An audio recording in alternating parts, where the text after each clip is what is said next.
పసుపు బోర్డుపై ఇచ్చిన మాట నిలబెట్టుకున్న ప్రధాని నరేంద్ర మోడీకి రైతులు రుణపడి ఉంటారని బీజేపీ కోట్పల్లి మండల అధ్యక్షుడు కందూరి శివకుమార్ అన్నారు. బుధవారం మండలంలోని లింగంపల్లి గ్రామంలో వ్యవసాయ పొలంలో స్థానిక నాయకులు రైతులతో కలిసి ప్రధాని మోడీ చిత్రపటానికి పసుపు కొమ్ములు సమర్పించి క్షీరాభిషేకం చేశారు. ఈ సందర్భంగా వారు మాట్లాడుతూ బోర్డు ఏర్పాటు కోసం బండి సంజయ్, ధర్మపురి అరవింద్ తీవ్ర ప్రయత్నాలు చేసి విజయం సాధించారన్నారు. పసుపు బోర్డు ఏర్పాటుతో రైతులకు ఎంతో ప్రయోజనం చేకూరుతుందన్నారు. ఈ కార్యక్రమంలో స్థానిక నాయకులు, కార్యకర్తలు, గ్రామ రైతులు పాల్గొన్నారు.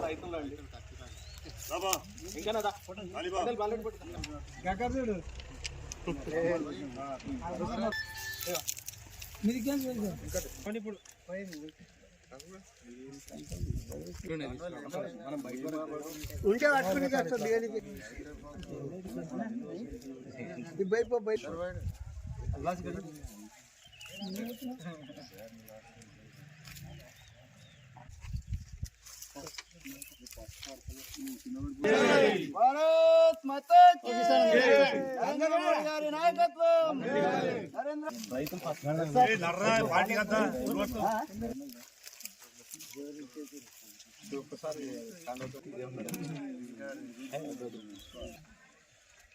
రమేష్ అన్నదా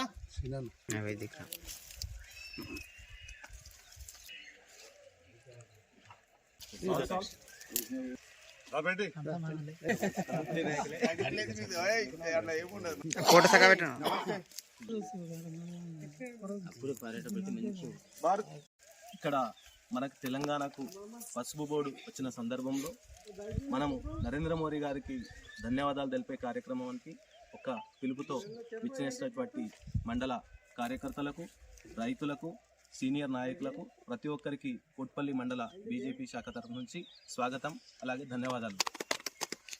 ముఖ్యంగా ఎంతో కాలంగా పసుపు బోర్డు కోసము తెలంగాణ వ్యాప్తంగా ప్రతి ఒక్క రైతు ఎదురు చూస్తున్నాడు.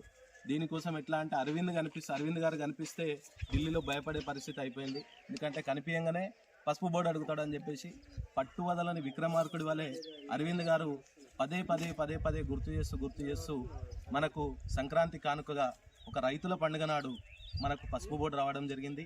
దానికి ఒక సాధారణ కార్యకర్త అయినటువంటి పల్లె గంగారెడ్డి గారిని పసుపు బోర్డు చైర్మన్గా నియమించడం జరిగింది. దీనివలన తెలంగాణ వ్యాప్తంగా ఉన్న పసుపు రైతాంగానికి చాలా మేలు జరిగే అవకాశం ఉంది. మోదీ గారి ప్రభుత్వం తెలంగాణ వ్యాప్తంగానే కాదు, దేశవ్యాప్తంగా కూడా రైతులకు ఇలాంటి పక్షపాతం లేకుండా సేవ చేయడం లోపల ముందుంటుంది. మీరందరూ గమనిస్తే ఇక్కడ ఉన్న వాళ్ళందరం కూడా రైతులమే, లేదా మన మిత్రుల్లో రైతులు ఉన్న వాళ్ళు చాలామంది ఉన్నారు.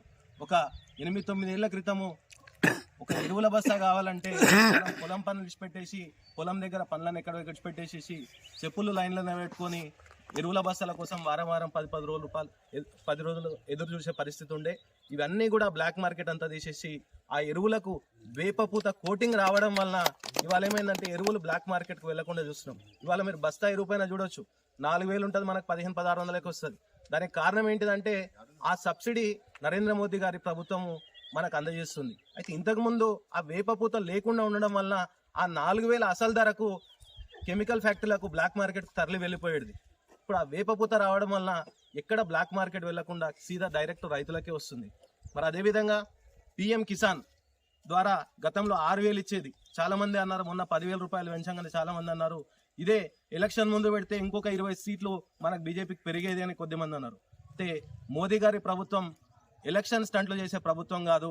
నా దగ్గర మిగులుబాటు ఉంటే ఈ దేశానికి వెన్నెముకనటువంటి లేదు, మిగులుగా రైతుకుంటది కాబట్టి 10,000 PM కిసాన్ కూడా అందజేయడం జరిగింది. సరైన టైం లోపల మందు అని బ్లాక్ మార్కెట్ చేయకుండా కృషి చేస్తుంది. కాబట్టి మనం కూడా పూర్తి సంకల్పంతో ఎప్పుడు మన మద్దతు తెలియజేసి కోరుకుంటూ విచ్చేసినటువంటి కార్యకర్తలకు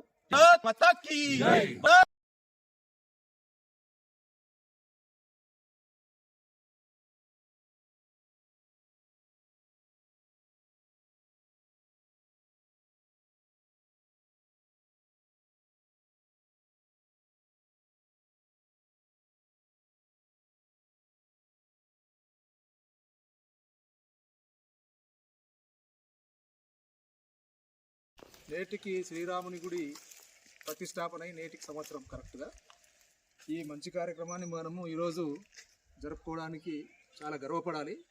అందుట్ల రైతు కుటుంబం నుంచి వచ్చిన మనమందరం కూడా ఎన్నో ఏళ్ళుగా పసుపు ధర లేకపోవడంతో మనం చాలా నష్టపోయాం. మళ్ళీ నరేంద్ర మోడీ గారి నాయకత్వంలో మన తెలంగాణ ప్రాంతానికి పసుపు బోర్డు ఇచ్చినందుకు మనం ఈరోజు కృతజ్ఞతాభావంతో పాలాభిషేకం చేసి సంతోషపడుతున్నాం. ఇంకా ఏంటంటే ధర కూడా మనకు అనుకూలంగా ఉండి దాదాపు 15,000 వరకు ఉంటే రైతులందరూ బాగా సంతోషపడతారని నా కోరిక. అంతే. ఇక్కడ విచ్చేసినటువంటి రైతులందరికీ మరియు బీజేపీ కార్యకర్తలకు మరియు మన అధ్యక్షులు శివగారి ఆధ్వర్యంలో ఈరోజు పాలాభిషేకం నిర్వహించడం జరుగుతుంది.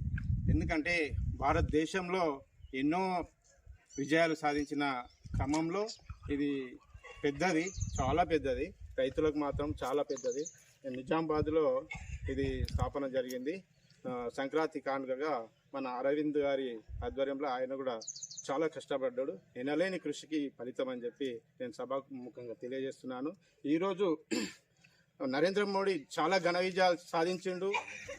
ఇది మెయిన్ ఇంపార్టెంట్. పసుపు బోర్డు రైతులకు గిట్టుబాటు ధర కానీ నాణ్యమైన విత్తనాలు వంగడాలు కానీ మనకు చెరువులో ఉంటాయి. కాబట్టి పసుపు బోర్డు వల్ల మన దేశానికే ఎంతో లాభసాటిగా ఉంది.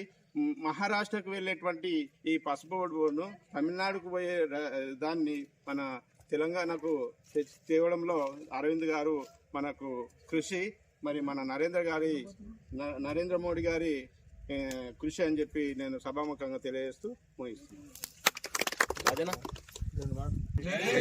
నరేంద్ర మోడీ గారి నాయకత్వం, మన ప్రియతమ నాయకుడు నరేంద్ర మోడీ గారు ఆయన నిండు నూరేళ్లు చల్లగా ఉండాలని, అలాగే ఆయన చల్లగా ఉంటే మనం గిట చల్లగా ఉంటాం. మనం చూస్తున్నాం ఇప్పుడు ప్రపంచ దేశాలు మొత్తం మన మోడీ గారికి ఆకర్షమై ఈయన మనసు మార్చుకున్నాడంటే ప్రపంచ దేశాలు మొత్తం విచిత్రమైపోతున్నాయి. మంచి మంచి ముస్లిం దేశాలు కానీ క్రిస్టియన్ దేశాలు కానీ మన దేవుళ్ళని పాటిస్తూ మొన్న అక్కడ జరుగుతున్న కుంభమేళలో మన పెద్ద పెద్ద మేధావులు మంచి మంచి చదువుకున్న వాళ్ళు గిట బయటపడుతున్నారు. ఒక ముత్యాలు అమ్ముకునే వాళ్ళు గిట ఫేమస్ అయిపోతున్నారు. ఐఐటిలో ఫాస్ట్ వచ్చిన మనిషి గిట ఒక మనిషి ఫేస్బుక్లో వైరల్ అవుతున్నారు. అట్లాంటి వాళ్ళు మంచి మంచి చదువుకున్న విద్యావంతులు బయటపడుతున్నారు. అదంతా ఎవరి పుణ్యం అంటే మనం నరేంద్ర మోడీ గారి పుణ్యమే. అయితే మన మోడీ సార్ ఉన్నంత వరకు మన హిందువులకి ఎనలేని ధైర్యం, ఆయన ఎల్లప్పుడూ మంచిగా ఉండాలంటని నా యొక్క మనవి వస్తుంది. మాతాకి జై, భారత్ మాతాకి జై. అయితే నేడు ఈ కార్యక్రమం యొక్క ముఖ్య ఉద్దేశం ఏంటంటే తెలంగాణలో ముఖ్య పంటలుగా పత్తి అలాగే పసుపు ముఖ్య పంటలుగా మన తెలంగాణ రైతులందరూ పండిస్తూ ఉంటారు. అందులో ముఖ్య భాగంగా ఏంటిదంటే నిజామాబాద్, ఆర్మూర్ ఆ సైడే కాకుండా మన దక్షిణ తెలంగాణకు వచ్చేసరికి వికారాబాద్, తాండూర్, పరిగి ఏరియాలో కూడా పసుపు అనేది ప్రధాన పంటగా ఉంటుంది. ఈ యొక్క ప్రధాన పంట ఇప్పటి వరకు గుర్తింపు నోచుకోలేకుండా ఉండే, దేశంలో ఎక్కడ లేని విధంగా తెల్ల బంగారం పత్తి ఎలా అంటామో పసుపు బంగారం అని పసుపును కూడా అలానే అంటారు. పసుపును ఒక దేవుడుగా భావించే ఈ తెలంగాణలో మన తెలంగాణకు పసుపు బోర్డును ప్రకటించి తెలంగాణ రైతుల పట్ల తన ప్రేమను చాటుకున్న నరేంద్ర మోడీ గారికి కోట్పల్లి మండల పార్టీ తరఫున మేము ధన్యవాదాలు తెలియజేస్తా ఉన్నాం. అలాగే ఈ యొక్క ట్రస్ట్ యొక్క మన బోర్డుకు కూడా తెలంగాణకు సంబంధించినటువంటి పల్లా గంగారెడ్డి గారిని చైర్మన్గా నియమించినందుకు, అలాగే ఈ యొక్క బోర్డు మన రాష్ట్రానికి రావడానికి కృషి చేసిన నిజామాబాద్ ఎంపీ ధర్మపురి అరవింద్ గారికి, అలాగే కేంద్ర మంత్రివర్యులు కిషన్ రెడ్డి గారికి, అలాగే కేంద్ర సహాయ శాఖ మంత్రివర్యులు బండి సంజయ్ కుమార్ గారికి, ఈ రాష్ట్ర పార్టీకి అందరికీ మా యొక్క ధన్యవాదాలు తెలియజేస్తా ఉన్నాం. రైతులమంతా మా రానున్న రోజుల్లో ఈ స్థానిక సంస్థ ఎలక్షన్లో కానీ ఏ దాంట్లో కానీ రైతుల పక్షాన నిలబడే భారతీయ జనతా పార్టీకి వెన్నుదన్నుగా ఉంటారని ఈ సందర్భంగా ఆశిస్తూ ఈ యొక్క కార్యక్రమాన్ని విజయవంతం చేసిన రైతులందరికీ అలాగే కార్యకర్తలందరికీ ధన్యవాదాలు తెలియజేస్తూ విరమిస్తున్నాను. జై తెలంగాణ, జై శ్రీరామ్. భారత్ మాతా కీ, నరేంద్ర మోడీ గారి నాయకత్వం.